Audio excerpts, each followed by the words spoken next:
Mon métier, c'est d'accompagner les entrepreneurs dans leur communication. Mon travail à leur côté, ça va être de les aider à construire une communication qui leur soit spécifique, qui leur ressemble aussi, et qui, dans tous les cas, ait de l'impact et leur permettre de marquer leurs interlocuteurs, que ce soit dans des moments où ils recherchent des associés, par exemple, des partenaires, et puis même plus généralement dans toute leur démarche commerciale.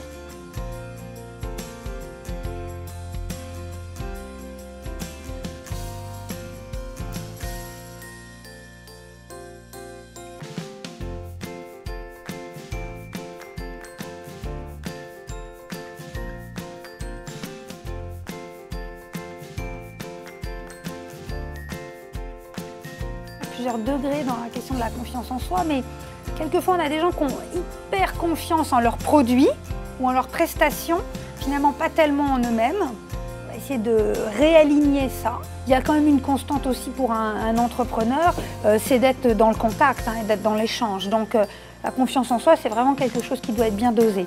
On ne doit pas avoir besoin d'une boule de cristal au contact d'un entrepreneur pour savoir s'il est bien calé, bien centré, bien aligné. C'est dans son discours, dans la façon de présenter son projet, qui il est, ce qu'il veut faire, en quoi il est différent, en quoi ça va faire la différence sur un marché donné. C'est ça qui va être notre marqueur de perception de la confiance en soi. On ne peut pas être accroché par quelqu'un qui vous parle la tête baissée. Avant de se demander comment on va rayonner sur le monde entier, commençons par cette première minute de dialogue, d'échange, de rencontre. Et on va construire. Ce qui fonctionne, c'est d'être clair, c'est de faire simple, c'est d'en dire plutôt peu. Moi, je préfère que quelqu'un suscite des questions. C'est comme un tapis rouge. Quand on vous pose des questions, c'est que la personne est prête à écouter. Quand on présente son activité, plutôt expliquer le bénéfice pour le client, pour le marché, plutôt que de donner des explications.